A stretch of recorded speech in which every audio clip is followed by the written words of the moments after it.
हथियारों का जो उद्योग है वो इसी पे चलता है। अगर युद्ध नहीं होंगे, अगर ये मारामारी नहीं होगी, अगर ये बमबारी नहीं होगी, तो हथियार कहाँ से बिकेंगे? हथियार नहीं बिकेंगे, तेल के कारोबार पे कब्जा नहीं होगा, तो अमेरिका के अंदर बगावत हो जाएगी। हथियारों का जो उद्योग है वो इसी पे चलता है। अगर युद्ध नहीं होंगे, अगर ये मारामारी नहीं होगी, अगर ये बमबारी नहीं होगी, तो हथियार कहाँ से बिकेंगे? हथियार नहीं बिकेंगे, तेल के कारोबार पे कब्जा नहीं होगा, तो अमेरिका के अंदर बगावत हो जाएगी। इसराइल को जैसे एक बहाना मिल गया है। आज 20 दिन के बाद भी इसराइल के हमले लगातार जारी हैं। और इसराइल किस पर हमले कर रहा है? हमास पर हमले नहीं कर रहा है।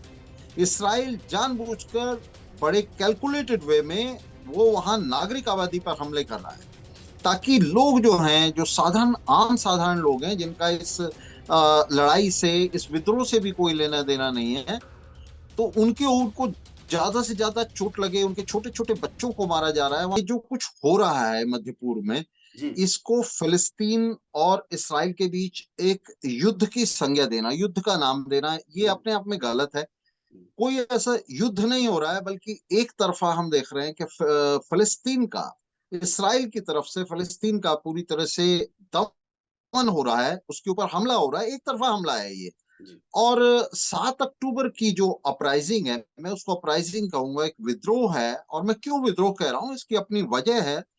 एक इसका हिस्टोरिक बैकग्राउंड है कि पिछले 56 साल हो चुके हैं जिसके अंदर पूरी तरह से फिलिस्तीन को दबाते दबाते दबाते वहां की जो नागरिक आबादी है उसको पूरी तरह से निचोड़ दिया गया। और इस किस्म का विद्रोह ये पहली बार नहीं हो रहा है इतिहास में। फिलिस्तीन में हम नहीं देख रहे हैं।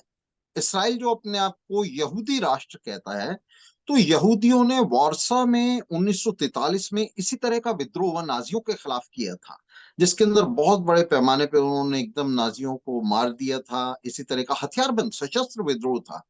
तो इसराइल अगर अपने आप को यहूदी राष्ट्र कहता है, तो क्या वो अपने इस इतिहास को, अपने इस बैकग्राउंड को भूल गया है? या उसको वो आज जस्टिफाई नहीं करना चाहता, उसका विरोध करना चाहता है? अगर वो 1943 में यहूदियों के बगावत का विरोध करता है, तब तो ये बगावत भी गलत। तो उसका विरोध नहीं करता, उसका तो इतिहास है जिसे वो बड़े गर्व के साथ बताता है कि हमने 1943 में नाजियों के खिलाफ विद्रोह किया था। उसी तरह का विद्रोह हम अब देखते हैं कि जो दबी हुई कुचली हुई फिलिस्तीनी आबादी है, उसने, उसकी तरफ से एक विद्रोह हुआ। और उस विद्रोह में वो खड़े हुए और अपने जो विरोधी जियनवादी शासक हैं उनके शासन पर हमला किया।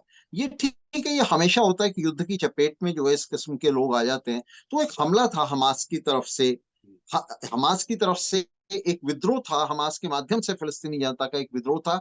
यहाँ इसको एक एक दोनों पक्षों के बीच में युद्ध की संज्ञा देना बिल्कुल पूरी तरह से गलत होगा। इन दोनों को हम नहीं जोड़ सकते। नंबर एक। नंबर दो, ये जो अब हम देख रहे हैं, हम क्या देख रहे हैं कि 7 अक्टूबर को एक अपराइजिंग हुई, और उसके बाद आज कितने दिन हो चुके हैं, इसराइल को जैसे एक बहाना मिल गया है।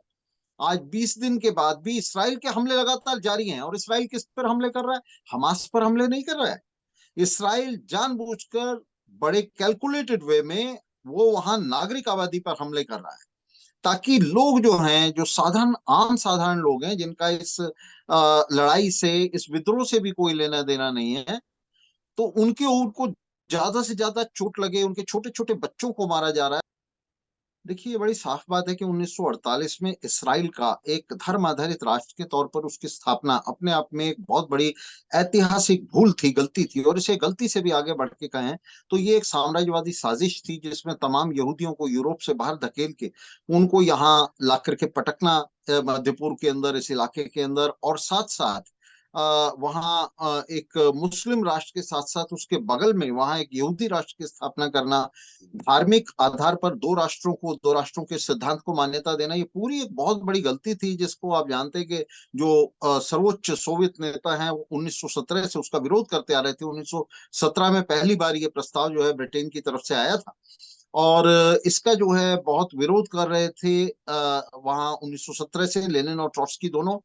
तो यहाँ ये 1948 में ये जो इसकी स्थापना हुई वहां इसराइल की, अलाइड पावर्स ने मिलकर जो स्थापना की, ये अपने आप में एक ऐतिहासिक भूल थी। इस भूल को आज किस तरह से सुधारा जा सकता है, तो ये नहीं दिखता। जब तक ये राष्ट्र दोनों धर्म आधारित राष्ट्र वहां रहेंगे, और तब तक ये जो बदमनी है ये होती रहेगी, और ये हमारे लिए एक सबक भी है। आज आप जानते हैं बहुत बड़े पैमाने पे बात हो रही है हिंदू राष्ट्र बनाने की, खालिस्तान बनाने की। तो जो लोग ये बात कर रहे हैं उनके लिए एक चेतावनी है, उनके लिए एक लेबोरेटरी भी है। आप देखिए सामने एक प्रदर्शनी भी लगी हुई है, एग्जीबिशन लगी हुई है, कि आप देख सकते हैं कि धर्म आधारित जो राष्ट्र की परिकल्पना है, उसकी जो संकल्पना है, वो हमें कहाँ लेकर जा रही है, उसका एक ऐतिहासिक प्रमाण हमारे सामने मौजूद है। एक रिश्ता हुआ घाव दुनिया की शरीर पर हमें लगता है कि ये बन गया है, जिसमें से लगातार लहू टपक रहा है, और किसी तरह से इसको भरा जा सकता है, इसकी कोई दवा हो सकती है, तो ये नहीं हो सकता। तो हम ये बहुत ही स्पष्ट रूप से देख रहे हैं कि वहां तमाशा क्या हो रहा है। देखिए फिलिस्तीन पर हमला हो रहा है, और रोजाना लगभग औसतन 400 लोग वहां मारे जा रहे हैं। मैं औसत कह रहा हूँ, कल जो है 750 के करीब लोग मारे गए हैं, तो इससे ज्यादा भी मारे जा रहे हैं, लेकिन औसत अगर हम निकाले पिछले 20 दिनों का, तो 400 के करीब बैठ रहे हैं। 400 लोग मारे जा रहे हैं, और अब तक 7,000 के करीब लोग वहां मारे जा चुके हैं। इस सब को, जिनको जो तथाकथित मुस्लिम राष्ट्र हैं, इस्लामिक राष्ट्र हैं, वो बैठकर आराम से उनके शासक देख रहे हैं। और यही नहीं है, उनमें से बहुत सारे तो ये जो साम्राज्यवादी गठबंधन है, गठजोड़ है, अ, अमेरिका, ब्रिटेन, फ्रांस, इसराइल और तमाम जो देश हैं, जो अमेरिका नाटो के नेतृत्व वाले गठबंधन में शामिल हैं, तो इनके इस जुल्म को, इनके वहां दमन को बड़े आराम से वो बैठकर, इनके शासकों की मैं बात कर रहा हूँ, बड़े आराम से बैठकर न सिर्फ देख रहे हैं, बल्कि सऊदी अरब जैसे, यूएई जैसे बहुत सारे मुल्क तो ऐसे हैं जो पूरी तरह से इसके साथ गठमड हैं, इनके साथ मिले हुए हैं, इस गठजोड़ के साथ। लेकिन साथ ही बहुत जो उत्साह देने वाली बात है वो ये है कि इन मुल्कों के अंदर जो आम साधारण जनता है, मेहनत कश जनता है, और इसमें मैं धर्म की बात नहीं कर रहा हूँ, रिलीजन की बात नहीं कर रहा हूँ, आम साधारण जनता इस जुल्म के खिलाफ, ये जो फिलिस्तीन के ऊपर हो रहा है, इसके खिलाफ उठ खड़ी हो रही है। मजे की बात यह है, आप देखिए अमेरिका के अंदर जो प्रदर्शन हुए, उनमें बड़ी तादाद में न सिर्फ जूस, यहूदी शामिल हैं इसराइल के खिलाफ होने वाले प्रदर्शनों में, बल्कि जो जूस के संगठन हैं, उनके जो वहां ऑर्गेनाइजेशन हैं, वो शामिल हैं इन इन प्रदर्शनों में इसराइल के खिलाफ। तो दुनिया भर में इसके खिलाफ एक बहुत ही मजबूत स्थिति बन रही है। और यहाँ तो स्थिति आ गई है, मिस्र जैसे देशों में वास्तव में स्थिति आ गई है कि वहां हम नहीं कह सकते किस समय बगावत भी हो जाए। अल सीसी की जो कुर्सी है वो इस समय पूरी तरह से डोल रही, नीचे से इतना ज्यादा दबाव है जनता का इसराइल के इस जुल्म के खिलाफ। वो उन्हें आश्चर्य हो रहा है कि ये शासक जो है उनके कर क्या रहे हैं।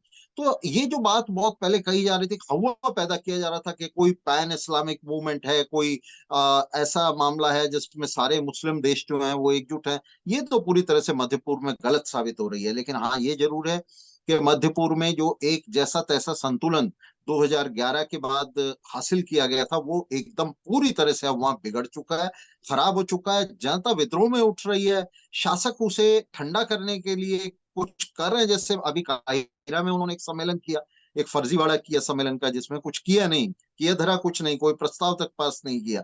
लेकिन ये हो रहा है। अभी यूएन के जो सेक्रेटरी जनरल हैं, उन्होंने एक बहुत ही हल्की सी आलोचना की इसराइल की, तो उसके ऊपर इसराइल ने बहुत ही बुरी तरह रिटॉर्ट किया, और उन्होंने कहा कि आप तो कुर्सी संभालने के काबिल नहीं है, आपको इनको हटा दिया जाना चाहिए, सेक्रेटरी जनरल को।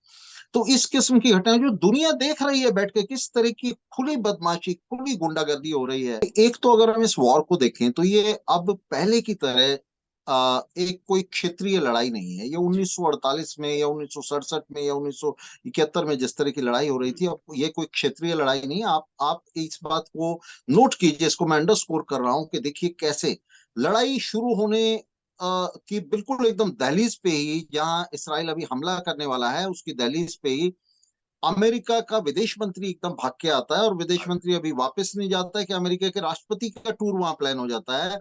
जर्मन चांसलर भाग के आ रहा है, इंग्लैंड का प्रधानमंत्री भाग के आ रहा है, सुनक आ रहा है, शोल्स आ रहा है, जर्मन चांसलर। एक एक छोटे से मोहल्ले की लड़ाई को आप देख रहे हैं, सब लोग बड़े बड़े जो साम्राज्यवादी ये मगरमच्छ है, ये भाग कर आ रहे हैं। इसका मतलब ये लड़ाई, इसका कोई लोकल स्वीप नहीं है लड़ाई का। इसके इसके जो आयाम है वो लोकल नहीं है, बल्कि अंतरराष्ट्रीय। अंतरराष्ट्रीय आयाम क्या है इसके? ये अंतरराष्ट्रीय आयाम है कि ये जो मध्य पूर्व है, ये असल में वॉर का एक रेडी थिएटर है। और असल में तो ये है कि यूरेशिया से भी पहले यहाँ लड़ाई शुरू होनी चाहिए थी, जिसकी संभावना बन रही थी। वो चांस बना के वो लड़ाई जो है यूक्रेन में शुरू हो गई। यूक्रेन में हुआ ये कि पूरा जोर लगा के भी अमेरिका और नाटो की जो ताकतें हैं वो वहां पिट गई। रूस के सामने उनकी चली नहीं। जो वो चाह रहे थे कि किसी तरह से जेलेंस्की के कंधे पे रख के बंदूक चलाएंगे और यूक्रेन को मध्यम बना के रूस के गले में फंदा कस लेंगे, वो नहीं हो सका। वहां रूस की जीत हो रही है। अब वहां जब पिट गई है सेना, अब ये किसी भी तरह से एक टेक्टिकल सुप्रीमेसी चाहती, स्ट्रेटेजिकली वॉर ये लूज कर चुकी है वहां। अब टेक्टिकल सुप्रीमेसी में वहां ये कुछ नहीं कर सकते, तो ये यहाँ आकर मध्य पूर्व में जो है, यहाँ रूस को, रूस के हितों को, उनको उनका गला घोटना चाहते हैं, उनको मजा चखाना चाहते हैं। लेकिन यहाँ एक एक बहुत बढ़िया बात जो वो सामने आई है, वो ये आई है कि इसराइल के साथ रूस के बड़े अच्छे संबंध हैं। बिल्कुल। क्योंकि अब इससे पिछले दौर में ये सारी जो साम्राज्यवादी ताकतें हैं, अमेरिका, नाटो, रशिया, चाइना, ये सब मिलकर हम देख रहे थे कि मध्य पूर्व के अंदर, जैसे मध्य पूर्व की बगावत को इन्होंने कुचला, 2011 की बगावत को सबने मिलकर कुचला। और इनके आपस में जो समीकरण बने हुए थे वो इस तरह के बने हुए थे जैसे इसराइल इनमें सबका दोस्त था और सब इसराइल को जो है उसको मदद कर रहे थे।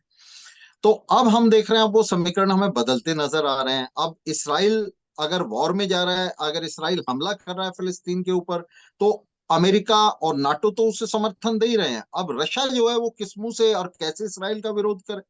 तो ये समीकरण अभी उलझ रहे हैं, लेकिन ये ऐसे नहीं रहेंगे। यही बॉल जो है ये उसके ऊपर खड़ी हुई है। बॉल एक कहें कि एक फाउंटेन के ऊपर, चलते हुए फाउंटेन के ऊपर टिकी हुई है, लेकिन ये बाएं या दाएं गिरेगी, बॉल यहाँ नहीं खड़ी रहेगी। अल्टीमेटली रशिया और चाइना को वहां अपने इंटरेस्ट बचाने पड़ेंगे, क्योंकि ये जो लड़ाई है ना, ये लड़ाई दरअसल इसराइल और फिलिस्तीन के बीच में नहीं हो रही है। मामला सिर्फ इतना नहीं कि इसराइल फिलिस्तीन पे हमला कर रहा है, एक लार्जर पर्सपेक्टिव में देखिए, ये जो यूएस, अमेरिका और नाटो की लंबे समय से चली आती हुई साजिश है, षड्यंत्र है, वहां मध्य पूर्व के अंदर अपना दबदबा बनाने का, और खास तौर से ईरान और उसके जो साथी देश हैं, लेबनान है, सीरिया है, यमन है, यमन है। उनको घेरने का, उनके ऊपर एक घेरा डालने का, उनकी कबर तोड़ने का, इसका असली लक्ष्य जो है वो फिलिस्तीन नहीं है, ईरान है।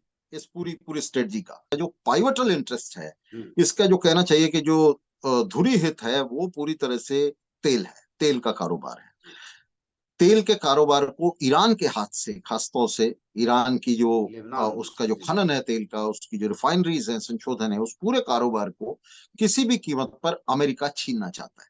आपको याद होगा इराक के साथ जो अमेरिका का झगड़ा था वो क्या था? वो ये था कि सद्दाम हुसैन ने जो इराक जो तेल का कारोबार है उसको डॉलर से हटाकर उसने अपनी मुद्रा के अंदर, अपनी राष्ट्रीय मुद्रा के अंदर करने की कोशिश की थी, जिसकी वजह से इराक को तुरंत ही अमेरिका ने अपनी हिट लिस्ट पे रख लिया था और एक फर्जीवाड़ा खड़ा करके WMDs का, जनसंहार के हथियारों का, और इराक के ऊपर हमला कर दिया था, सद्दाम हुसैन के रिजीम को उखाड़ फेंका था। और आज उसी इराक के अंदर हजारों की तादाद में जो अमेरिकी सैनिक हैं वो मौजूद हैं। इराक आज पूरी तरह से अमेरिका का एक तरीके का सैनिक अड्डा बना हुआ है। और अब से नहीं, उसी समय से जो निशाना है अमेरिकी साम्राज्यवाद का, उस समय भी मुख्य निशाना ईरान था।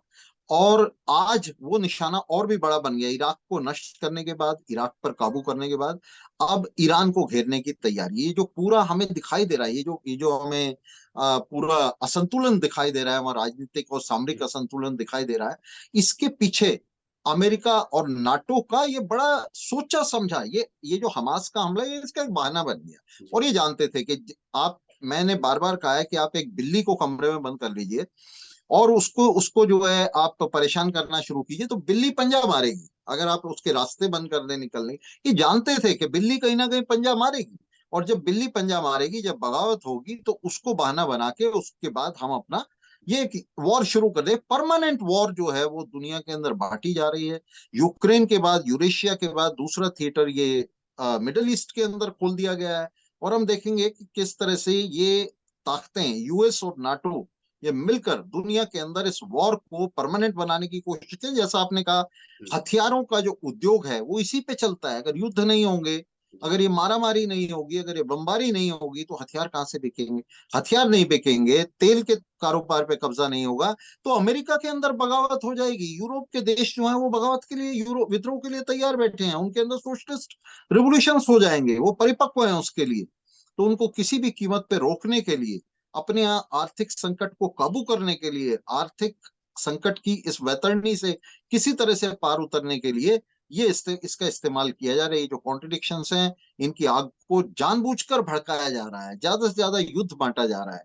तो हमारे इस दौर में, जिस दौर से हम गुजर रहे हैं, साम्राज्यवाद और फासीवाद का दौर है, इसमें पूंजीवाद और पूंजीवादी राष्ट्र जो हैं, वो इसके सिवा खून खराबे और रक्तपात के सिवा, फासीवाद के सिवा, साम्राज्यवाद के सिवा और कुछ मानवता को देने की, दुनिया को देने की स्थिति में नहीं है। और वही वो बांट रहे हैं, फांसीवाद बांट रहे हैं,